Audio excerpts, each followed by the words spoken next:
Ya. Baik, saudara sekalian, yang pertama yaitu tema, mengenai, eee,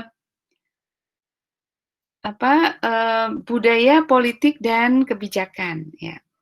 Ini adalah tema, eee, yang ramai Ibu baca dalam diskusi mengenai kebijakan itu, ya, eee, dan Ibu melihat beberapa hal menarik, berkait dengan tema itu yang ditanyakan, meskipun ada juga yang kemana-mana gitu ya. Nah, ini saya rasa penting untuk kita bahas di sini, ya. Eee, ya.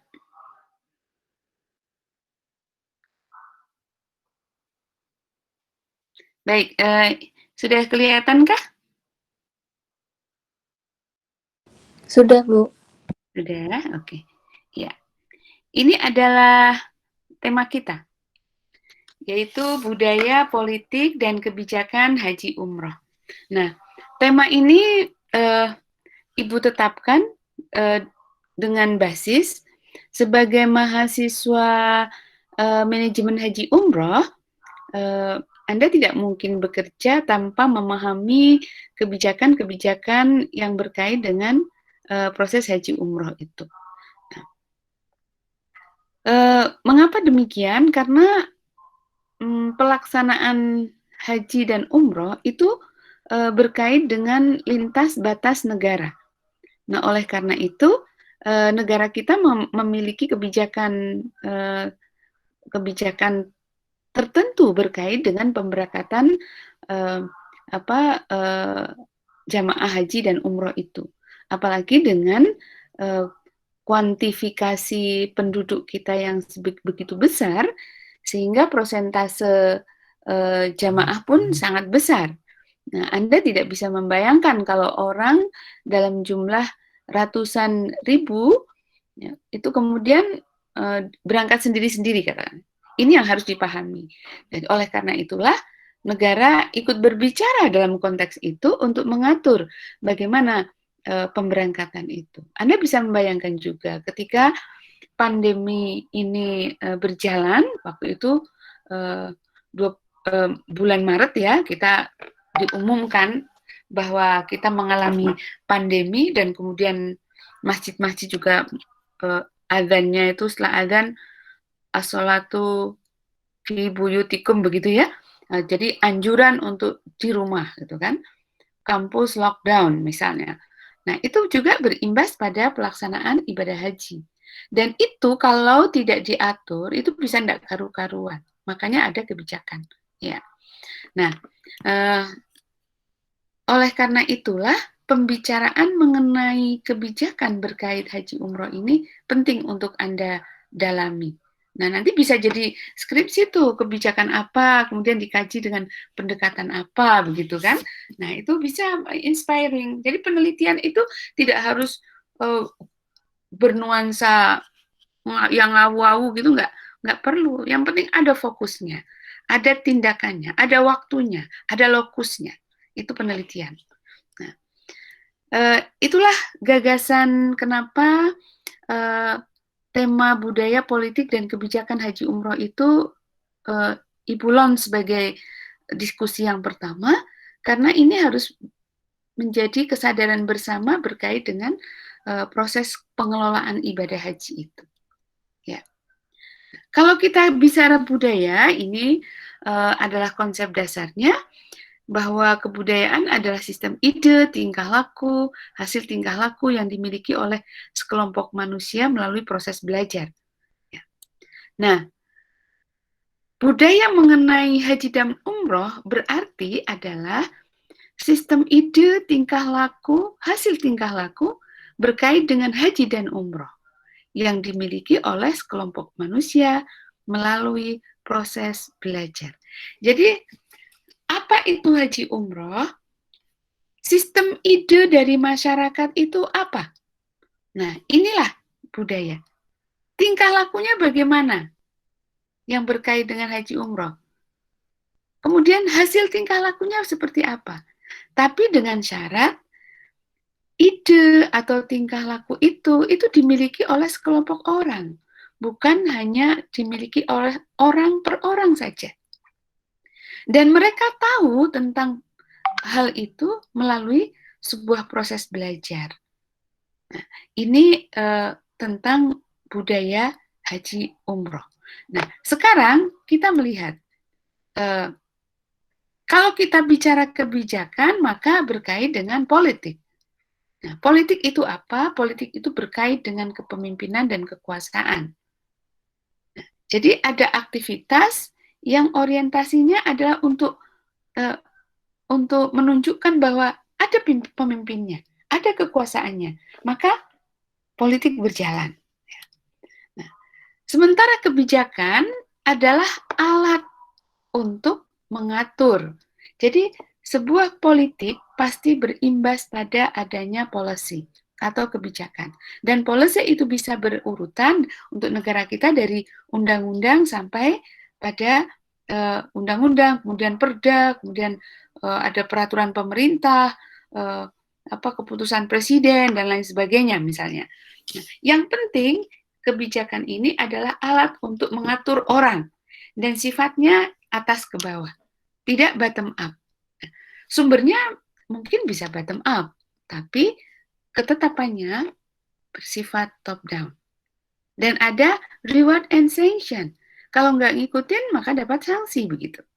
Nah, jadi yang namanya kebijakan itu adalah sebuah instrumen yang orientasinya bisa bersifat teknis, bisa rasional, bisa bersifat aksi, yang digunakan oleh pimpinan untuk mengatasi masalah dan menimbulkan perubahan. Anda bisa membayangkan sebuah aturan, katakanlah aturan sederhana, berkait dengan masker. Dulu ketika awal-awal kita pakai masker kayaknya canggung begitu ya. Sekarang begitu kita merencanakan akan keluar rumah, kita cek apakah sudah ada masker di situ dan kita enjoy. Semisal kita berada dalam sebuah proses perjalanan, enjoy aja sekarang menggunakan masker. Dulu kayaknya sumpah kayaknya apa? Itu proses belajar dari sebuah kebijakan. Apalagi implementasi kebijakan itu kemudian ada sanksinya. Kalau di jalan tidak pakai masker, maka kena fine. Suruh nyapu lah, suruh apa macam-macam begitu kan? Itu adalah proses untuk pelaksanaan. Nah, sekarang kita melihat contoh mengenai undang-undang yang berkait dengan ibadah haji umroh. Nah, ini mesti sudah menjadi asupan Anda ya, Anda sudah hafal tentang ini. Nah ini contoh aja bagaimana policy itu bermain. Undang-Undang Nomor 8 tentang penyelenggaraan ibadah haji merupakan rukun Islam dan pelaksanaan itu rangkaian dijamin undang-undang. Oleh karena itu, negara bertanggung jawab atas penyelenggaraan ibadah haji sebagaimana diamanahkan oleh Undang-Undang Dasar Pasal 29. Ini basis dari aturan-aturan yang membawai peraturan tentang haji umroh. Jadi negara menunjukkan visibilitasnya di situ. Karena ini menyangkut keamanan, keselamatan, maka dikoridori oleh undang-undang. Ini contohnya. Dan ini nanti kita lihat mengapa undang-undang seperti ini muncul. Ya? Nah, ini kita melihat dengan kacamata kajian tentang kebijakan. Ya, ini agak fisik, tapi no problem. Anda harus paham sebagai calon pengelola ibadah haji umroh, Anda harus paham kenapa harus ada kebijakan. Jadi kebijakan itu adalah bahasa politik yang menunjukkan eksistensi sebuah pemerintahan. Dan pemerintahan itu tidak bisa bicara misalnya mengumumkan di YouTube bahwa negara harus melindungi, tidak bisa, tidak cukup. Maka harus punya kekuatan. Dan kita punya gradasi kekuatan dari perundangan itu. Paling tinggi tentu saja Undang-Undang Dasar 45, baru kemudian yang lain diturunkan. Anda bisa melihat dalam bagian akhir, ya, dari salah satu poin di undang-undang ini yang Ibu rujuk. Negara bertanggung jawab atas penyelenggaraan ibadah haji sebagaimana diamanatkan oleh pasal 29. Itu urutannya. Jadi harus ada derivasi-derivasi urutan itu. Dan nanti terkait dengan ibadah haji, ada peraturan Menteri Agama dan lain sebagainya. Berkait dengan pembayaran, ada aturannya. Berkait dengan pembatasan kondisi, ada aturannya. Jika kondisi ada kesulitan major misalnya, ada semuanya berjenjang, ya. Nah, kemudian kebijakan juga sebagai agen budaya. Sebagai contoh, zaman dulu tidak ada aturan tentang BPIH. Begitu daftar ya berangkat, gitu. Tapi begitu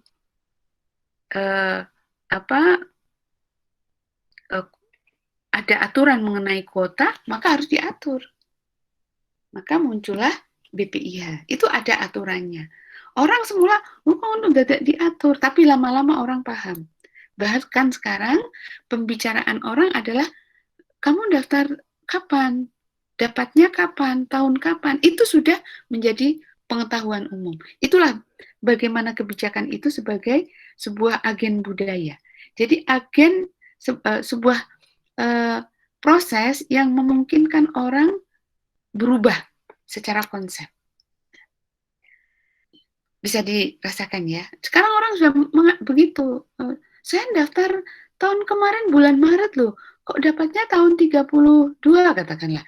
Nah, sementara ini kemarin yang daftar September sudah tahun 37. Itu sudah menjadi wacana yang biasa. Sehingga inilah yang disebut sebagai kebijakan itu sebagai agen budaya. Orang mau tidak mau berubah sejalan dengan aturan-aturan yang ditetapkan itu. Dan yang ketiga, bahwa kebijakan adalah sebagai teknologi politik. Nah, maksudnya apa? Maksudnya adalah politik itu membutuhkan penunjukan tentang eksistensi kepemimpinan. Dan itu ada mekanismenya. Kalau sebuah kepemimpinan menggunakan kebijakan sebagai pijakan atas tindakan-tindakan mereka, itu adalah pilihan mereka untuk menunjukkan bagaimana mekanisme kerja sebuah negara. Jadi bahasanya adalah bahasa politik dan teknologinya adalah teknologi untuk menguatkan politik itu. Ini kita membaca kebijakan dalam kerangka itu. Oleh karena itu, undang-undang atau aturan-aturan yang berkait dengan ibadah haji adalah penggambaran dari realitas ini. Dulu orang misalnya ada kebijakan mengenai seragam haji Indonesia, begitu kan? Dipakai pada saat kapan? Nah, itu basisnya apa, begitu kan? Nah, ini adalah sangat budaya. Orang dalam sebuah kerumunan besar seperti ibadah haji, tentu membutuhkan identifikasi sendiri. Maka dibutuhkanlah seragam Indonesia itu. Nah, ini menarik. Meskipun nanti setiap kelompok itu punya seragam sendiri, ada yang dikasih pita di mananya lah, ada pakai dasi begitu, jadi kain untuk diikatkan di sini. Yang penting itu untuk menandai. Nah, tapi yang Ibu garis bawahi adalah aturan-aturan yang dikeluarkan oleh sebuah negara. Nah, ini lanjutan dari undang-undang itu. Bahwa perbaikan dalam penyelenggaraan ibadah haji dan umroh tidak cukup hanya sebatas pada perbaikan kualitas pelayanan terhadap jamaah, tapi juga perbaikan itu harus menyentuh seluruh aspek yang ada dalam penyelenggaraan ibadah haji umroh. Ini nanti kita bicarakan juga dalam kerangka ibadah haji umroh dalam dinamika ekonomi begitu ya. Di pertanyaan-pertanyaan mahasiswa juga Ibu lihat banyak kritik begitu yang berkait dengan bagaimana tentang biro-biro yang nakal begitu. Nah ini harus diatur. Beberapa waktu yang lalu ada kualifikasi tentang biro haji umroh. Oleh karena itu banyak sekali biro haji umroh yang harus tutup gitu kan karena tidak memiliki kualifikasi. Nah, kualifikasinya tentu menjadi pelajaran tersendiri saya rasa. Ya, Ibu tidak menyoroti tentang itu. Tapi bagaimana pemerintah menetapkan aturan-aturan tentang prasyarat dari kelompok bimbingan haji umroh itu dan biro travel haji umroh itu adalah sebuah proses kebijakan. Bisa dibayangkan kalau nggak diatur, kayak apa? Anda sering mendengarkan bagaimana orang sudah membayar, kemudian tidak jadi berangkat karena suatu hal. Bukan karena pandemi, tapi karena suatu hal. Nanti mereka dikumpulkan dulu di Semarang, berapa hari di Semarang. Kalau orang-orang sederhana kan tidak berpikir yang kritis gitu, masuk akal sih 5 hari di Semarang, supaya mereka tenang, dipindah ke Jakarta. Di Jakarta berapa hari lagi? Nggak tahu prosesnya bagaimana. Banyak sekali cerita-cerita yang seperti itu. Nah, jadi oleh karena itu, bagaimana kelompok bimbingan ibadah haji umroh ataupun biro travel itu harus ada aturannya. Dan itu adalah bahasa politik. Kalau tidak begitu nggak bisa. Katakanlah misalnya pemimpin agama melarang, itu nggak mungkin. Karena itu adalah kekuatan kebijakan. Tentu pelaporan-pelaporan bisa dari masyarakat tentang ketidakberesan dari Biro Haji Umroh misalnya yang diketahui gitu, atau travel biro yang main-main begitu dalam tanda petik, itu bisa menjadi laporan. Tapi yang mengatur adalah sebagai sebuah policy atau regulation adalah pemerintah. Nah, sebagai contoh adalah aturan tentang kewajiban jamaah haji yang seperti ini. Ini adalah proses pengetahuan yang perlu dimiliki oleh jamaah haji. Ibu seringkali mendampingi calon-calon jamaah begitu dan juga memprovokasi calon jamaah yang mestinya sudah memiliki kualifikasi untuk berangkat tapi tidak berangkat. Kok nggak berangkat? Oh, nanti begitu kan? Nanti kita berikan overview. Kalau nanti nunggu apa? Wong itu butuhnya hanya 25 juta distorkan nanti supaya bisa masuk ke BPIH begitu kan? Masuk ke dalam daftar tunggu begitu kan? Masa hanya segitu? Iya, masukkan aja. Nanti kan akan masuk ke Siskohat, baru kita akan bisa melihat kapan kita bisa berangkat. Nah, itu untuk orang-orang tertentu sulit. Nanti karena masih ada ini. Padahal itu adalah kewajiban. Ini juga sebagai sebuah proses belajar budaya. Bagaimana membayangkan bahwa ibadah haji itu adalah rukun Islam. Rukun Islam, oleh karena itu harus menjadi priority. Bukan yang lain yang priority, ini adalah ibadahnya dulu. Nah, itu dia. Nah, setelah itu kita bisa mendampingi, ini aturannya gitu kan. Kita antarkanlah ke bank syariah begitu untuk mendaftarkan. Nanti baru kemudian ke Kementerian Agama. Ya, supaya masuk ke dalam daftar yang ada di Siskohat. Kemudian langsung proses itu berjalan automatically. Nanti akan tahun berapa kita berangkat, kita bisa klik di Siskohat itu.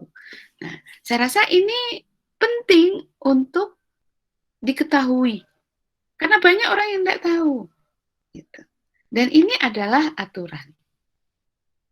Anda bisa melihat kebijakan dalam konteks ini juga untuk mengubah sistem pengetahuan orang. Untuk mengubah budaya orang.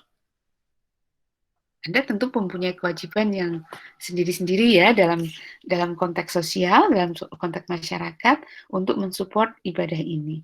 Nah, Tentang kuota, ini juga ada aturannya. Kuota itu bisa bertambah. Nah, itu ada aturannya. Jadi Anda bisa melihat ketika melihat kuota itu yang berkait dengan jumlah penduduk kita, ya sudah itu dibaca sebagai sebuah realitas yang eh, undisputable gitu, nggak usah ditentang karena itu jatah. Anda bisa melihat negara yang berpenduduk kecil seperti Malaysia itu antriannya bisa 50 tahun. Oleh karena itu, umumnya orang sana begitu lahir langsung dibuatkan ONH supaya pada saatnya dia sudah bisa melakukan. Nah, kita kan lumayan besar. Saat ini sudah eh, sekitar 20 tahun kayaknya Jawa Tengah itu untuk eh, apa target pemenuhan kuota dari awal pendaftaran. Nah, ini adalah aturan dan ini adalah kekuatan. Sehingga masyarakat juga harus mengetahui tentang ini. Ya. Nah, itu penjelasannya sudah Ibu include-kan di situ. Ya. Nah, jadi ketika kita membahas tentang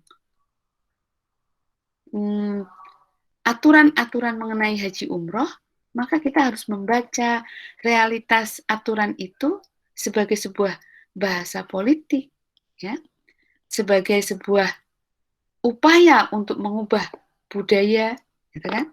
Dan juga sebuah teknologi untuk menguatkan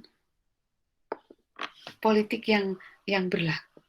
Ini pembicaraan mengenai kebijakan itu harus merujuk pada orientasi ini.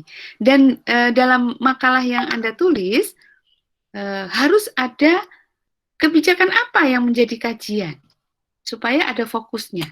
Jadi tidak sekedar bicara begitu dengan rujukan, tidak bisa begitu. Nanti tentang teknik bagaimana membuat sebuah makalah yang baik supaya bisa juga dipegangi untuk waktu selanjutnya nanti Ibu sampaikan sendiri. Nah, ini untuk tema kebijakan seperti itu saudara sekalian. Nanti pertanyaannya di akhir saja Mas Fatih ya. Iya, Bu. Ya, oke. Baik, itu tentang kebijakan. Ibu ingin menggarisbawahi berkait dengan kebijakan haji umroh itu tidak bisa lepas dari bahwa kebijakan itu merupakan bahasa politik dan dia merupakan upaya untuk perubahan budaya dan juga sebagai cara untuk menunjukkan kekuatan-kekuatan politik dari sebuah reign atau pemerintahan tertentu dalam sebuah negara.